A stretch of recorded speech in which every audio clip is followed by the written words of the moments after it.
Whole CEO with Lisa G.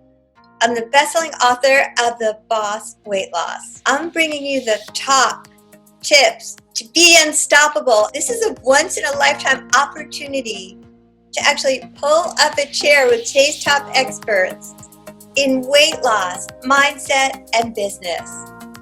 Learn our top tips to set you up for success so that you can have more energy, be fit and resilient, and feel unstoppable. Everyone, I'm so excited. Today's guest is Bruno Hansen, adventurer, adaptive world skier and champion, and motivational speaker. In his 20s, Bruno was a surfer, sailor, freediver. At the age of 27, he was the victim of a carjacking gone wrong in Cape Town. This left him paralyzed from the waist down. Feeling hopeless and extremely depressed, he thought his life of being a waterman was over. A year after his accident, he attempted suicide. He was determined to drown, but something happened. Instead of drowning, he connected with the ocean once again on a different level. Something rebooted inside his system, and he found the courage to start his life over. After countless doctors told him that he couldn't do the things he used to do, he defied all odds and went on a journey most could only dream of. Bruno, I am so happy to have you here today. Welcome. Thanks for having me, Lisa. You inspire me to no end, and I want to talk to our audience about how to be unstoppable, and that's why I wanted to talk to you. So let's jump in and talk about embracing hardship and challenge, because I know in your life, you can elaborate on your journey, but I know that you've embraced so many different hardships and challenge. And how can we see this as a way to move your reference point instead of thinking it's difficult to thinking that it's easier? Well, before I start, I'll just say, yes, I am an adaptive skier, which you mentioned, but useless at it. But my forte is adaptive surfing, para-adaptive surfing. That's what I'm the world champion. Of course. Oh, yeah. And you just won the 5 different meets last 2 weeks ago? Yeah, exactly. Congratulations on that. Yeah, thanks. Yeah, we just finished the world championships last week before the whole outbreak of the chaos that's happening at the moment. So just so your listeners understand that I'm coming more from a surfing background than a skiing background. I must have had a Freudian slip because I'm a skier myself. Yeah. So I think embracing challenge is a good thing, because, and I think a slight bit of hardship in a person's life is a good thing. I've had plenty of that. Yeah. Well, I think in the world that we're growing up in now, over the last, let's say 20, 30 years, I think life has become easy in obtaining food, having your light switch, getting around, transport. So life is easy, but it's still really difficult in other areas that cause stress. So I think the stress is coming from the wrong areas. Okay. And a small example is, it's easy to go to a supermarket and buy some fish. I do a lot of spearfishing. So when I spearfish, or I go fishing off a kayak, and it takes me hours to get one fish, that fish is really meaningful when I eat it. I love it. I have a real connection with that. And it's kind of a little bit stressful and a bit challenging trying to get that fish. So that's kind of what I mean, where I think having a bit of challenge and a bit of hardship is good. It makes us appreciate. So you appreciate that fish. Can you fish for toilet paper? We seem to not have any of that over here. I do laugh at the whole toilet paper thing. I think that there's probably more important things to be worried about not having at this time than toilet paper. There's, we have water. There's, there's many different ways. Just think what they did a few hundred years ago. There's ways. Humans live Okay. ways. All right. So Right. if you have to go and fish for something, you're saying it's easier than if you can just go buy it. And how has that been adaptive in your life when it was easier for you to surf, obviously, when you were younger and you were so passionate about it? And do you just appreciate it that much more now? Well, do you know what's interesting is when I surf now, every single surf I think I have the best surf of my life. No matter what waves I'm surfing, whether they're crumbling small little foamies off a beach break like yesterday, or whether it's perfect point breaks in Indonesia.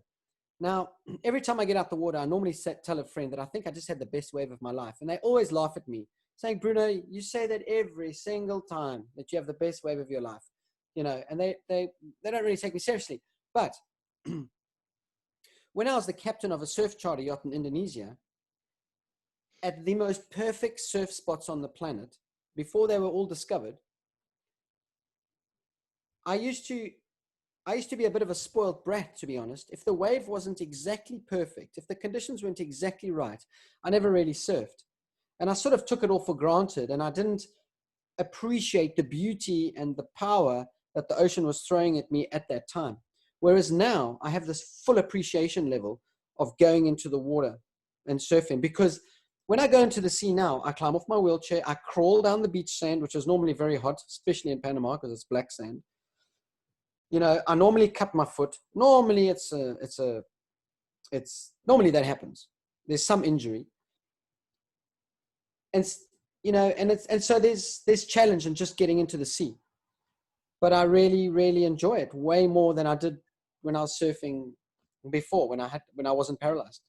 So being paralyzed has taught you gratitude for the simple things that you do have. Definitely. But it's taught me a lot more than that. Being paralyzed has taught me to use my mind. I love that. Because everything is in the mind.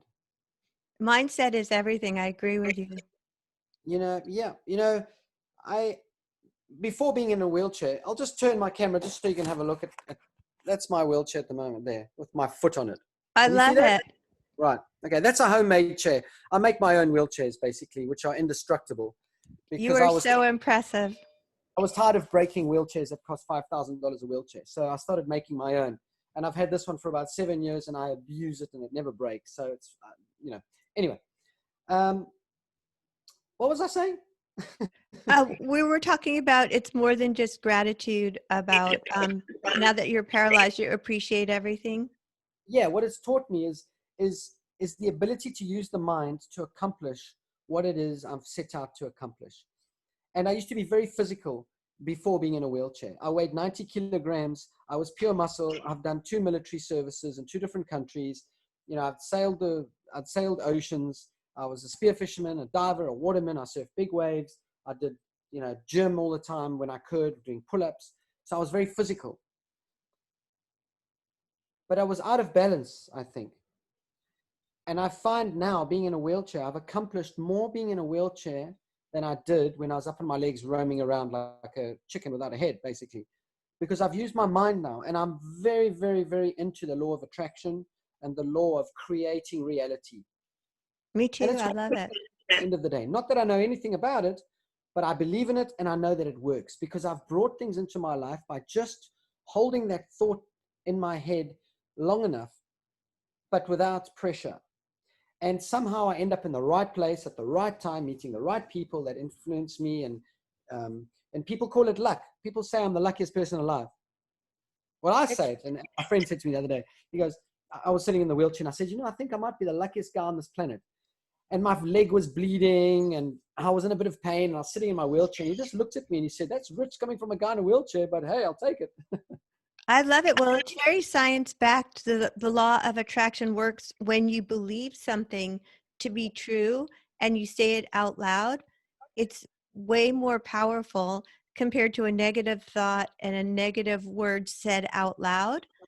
In Yes. other words, what you focus on expands. So if you wake up every morning and focus on what you want to bring about into your life, it's likelier to happen. Of course, you then have to take action steps towards it. Then if you sit around in bed and think, woe is me, I cannot do this, nothing good ever happens to me. So I think there's real science behind the law of attraction. There is definitely science behind it. And I think there's mysteries to this world that even science cannot work out. For me, I offend a few people because, as far as I'm concerned, there's that saying that goes around, we are talking monkeys on an organic spaceship flying, hurtling through the universe. Right. I love that. We begin to comprehend with our baboon brains, really, the mysteries of the universe. And science gives a good go at it, right? It really gives a really good go, and the Hubble telescope takes pictures out there and what have you. I still believe that there are things on this planet and things in this universe unexplainable. And scientists will say that's nonsense. But for me, we cannot understand everything. And I believe that by the law of realities or attraction or positive thinking, whatever you want to call it, we attract mindset. I think it's having a positive mindset versus a negative mindset. And yeah. I believe we all have the ability to accomplish great things with minimal resources, and I know you've done so. So why don't you talk about how you won the first ever adaptive world championship with a borrowed surfboard, no team, no coach, no idea, and you won the last 5 in a row?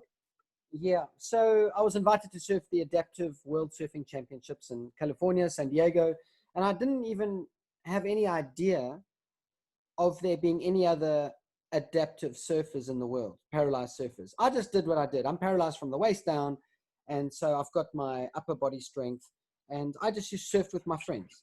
So I was thrown in the deep end with them, and I was borrowing surfboards and using different types of surfboards until after about 10 years, I honed down to the equipment that I need to use. Right.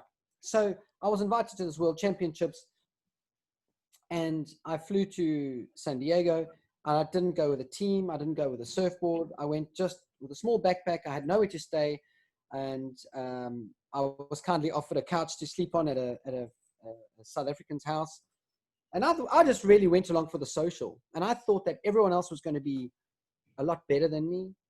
And, you know, Team America, 22 people in the team, and coaches and masseuses, and, you know, big stripy flags and amazing surfboards and people with shiny teeth. And then I encountered the French team, and they all had their berets and Vive la France, and they were all singing the song. And I encountered all these teams in the very first competition, and I thought, whoa, these guys are amazing. Like, these guys are ahead of their time. Like, why have I never heard about paralyzed surfers and amputee surfers and blind surfers? And I've been living in my own little bubble, sailing the Indian Ocean and living in Indonesia and living in the third world countries, really. And and so I had to borrow a surfboard for the first ever World Championships, and it didn't even have a fin. I had to then borrow a single fin. And all my competitors had all these amazing surfboards and designs and special fins and handles. And I paddled out this 25-year-old egg. They call it the Californian egg. And within the first 20 minutes of surfing, and bear in mind, I surf for Denmark. So I was a solo participant from Denmark that doesn't have surf, and arriving as a nobody. Nobody knew my name. No one who knew who I was. I was the sweet guy from Denmark. And I went on to win the championship on this borrowed surfboard. And so I went from zero to hero. But the way I did it was a few months before the competition, when I was told about it, I visualized myself on the podium receiving a gold medal. And I said to my cousin, I'm going to go and win this thing. And he said to me, hey, man, don't have such a big head. Be careful. There's guys out there that probably surf better than you. Don't go there with this expectation, be let down. But I never went with that huge expectation. I just said, I'm going to go and win this thing. Kind of joking. I love that. Yeah. But I used to visualize every night. I visualized the podium, and I visualized the gold medal going around my neck, and visualizing my name being called, saying the winner of the prone division of the adaptive surfing competition 2015 is from Denmark, Bruno Hansen. And when I first got to the beach and I saw the setup, it's exactly what I envisioned in my mind. I could not believe what I was looking at. I love that. It works in all sports. I've heard of all of the most successful athletes using the process of visualization to see themselves winning their sport so clearly in their head that it works. Yeah. And I believe in that just as much as the law of attraction. Yep. Now there's a bit of a conundrum, because I've had this talk with fellow athletes and competitors, because I like training other athletes. And I say, if you want to win a world championships, come and hang out with me. That's all. And that's why my message to all those people listening to this, if you want to strive and do something amazing, come and hang out with me for a while, because I approach life in such an alternative way that a lot of people cannot do it, because there's a bit of suffering involved, and there's a bit of hardship involved, and there's a bit of living rough, and it's training in unconventional ways. I want to hang out with you. That's like so inspiring. I want to ask. Nature. Basically, I love it's the that. nature that whips us into shape. That's what I do, and keeping a clear mind and focusing on that which we want. I love that. I elaborate on focusing and holding the idea of what you want to transpire in your mind and how that's helped you, because how's that helped you get into the right place at the right time always, and then bring about all the success of everything you've accomplished. Exactly. Now the conundrum is, when I chatted with my fellow surfers in the last World Champs, which was a week ago, the Spanish team came up to me and they said, Bruno, how do you do this? Because the waves were kind of small and a bit mushy that day, and it wasn't the best time to have heats, but the competition runs, and we're dealing with nature, so we got to work with nature. And they say, how do you do this? There's no waves out there. You always seem to be in the right place at the right time, and you get the best waves. And that's what I said to them. I said, you know, guys, I visualize myself being in the right place at the right time to get amazing waves so that I can surf to the best of my ability. So I'm not taking away from other athletes. If you also choose to think this way, you will also be in the right place at the right time to be in this situation where you also get great waves, and then you should surf to the best of your ability. And may the best man or the best woman win. Oh my God. I love you. This is the way I keep winning, is because I put the time into using my mind way beyond what the physical will do. I keep fit, of course. I eat healthy.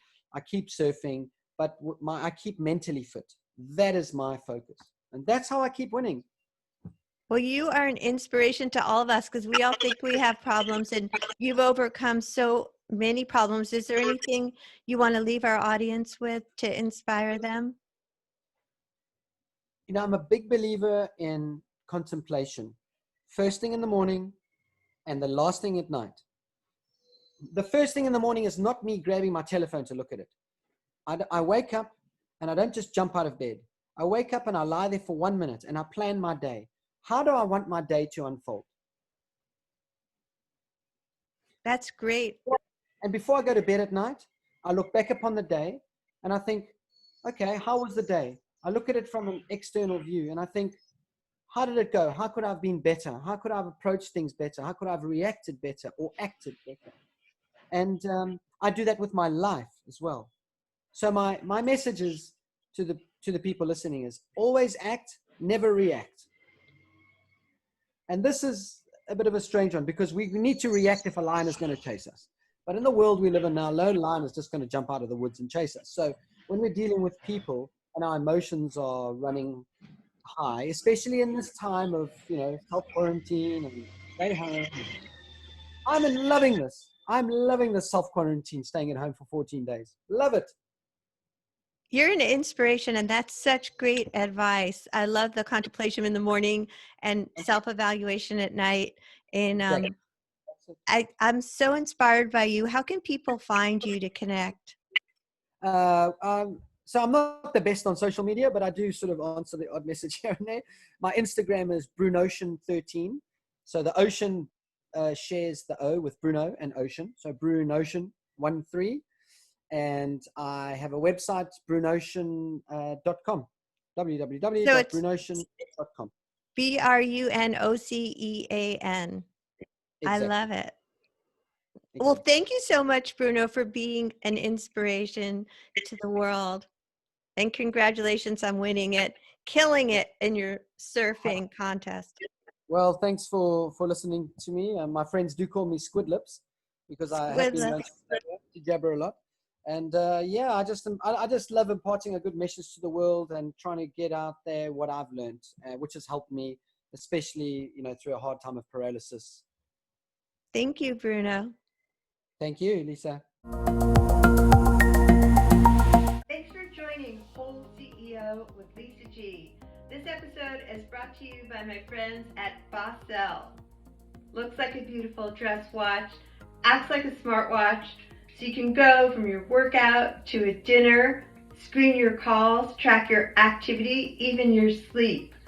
Share this with your friends for a chance to win a Fossil watch.